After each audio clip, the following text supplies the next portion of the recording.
BJP BRS యొక్క అక్రమ సంబంధాన్ని తెలంగాణ సమాజంలో నడి బజార్లో నగ్నంగా నిలబెట్టేటటువంటి విషయం అనేటటువంటిది మళ్ళొకసారి కూడా మీకు ఇందాక అర్థం కాలేవేమో నిన్న మేము మళ్ళొకసారి కూడా చెప్తాం బండి సంజయ్ గారు.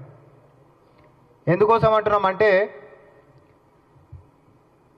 ఫోన్ ట్యాపింగ్ వ్యవహారంలో మరి A1 ప్రభాకర్ రావు, తర్వాత A6 శ్రవణ్ రావు, వీళ్ళిద్దరు కూడా దేశాన్ని వదిలిపెట్టి పారిపోయినటువంటి సంగతి మనందరికీ తెలిసిందే.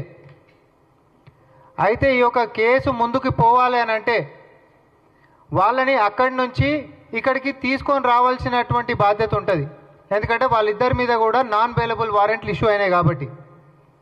దేశం సరిహద్దులు దాటి మరి నేరాలు చేసినటువంటి వాళ్ళు పారిపోతే దేశంలోకి తీసుకొని వచ్చేటటువంటి బాధ్యత కేంద్ర ప్రభుత్వం కింద ఉంటున్నటువంటి మినిస్ట్రీ ఆఫ్ హోమ్ అఫైర్స్ కిందికి వచ్చేటటువంటి అంశము.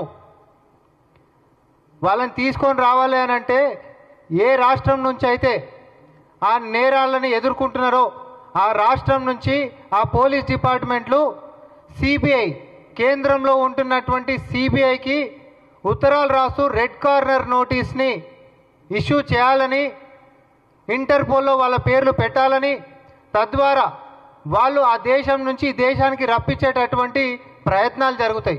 ఇది ఎక్కడైనా కూడా ఉండేటటువంటి సిస్టమ్. బండి సంజయ్ గారు అసలేం అవగాహన లేకుండానే సిబిఐకి అప్పచెప్పాలంట. మార్చిలో వారిపోతే ఇప్పటిదాకా ఇదేందన్నా ఫిబ్రవరి అంటే ఏడాదికి దగ్గరకు వచ్చింది. వాళ్ళ ఇద్దరి మీద కనీసం రెడ్ కార్నర్ నోటీసు ఎందుకు ఇష్యూ చేయలేదో చెప్పాలి మీరు. అది ఎవరి దాంట్లో ఉంది? మినిస్ట్రీ ఆఫ్ హోమ్ అఫైర్స్ అంటే నీ డిపార్ట్మెంట్లో ఉంది బండి సంజయ్ గారు. నీ సొంత డిపార్ట్మెంట్ కనీసం సోయిండి మాట్లాడుతుండ్రా లేదా మీరు?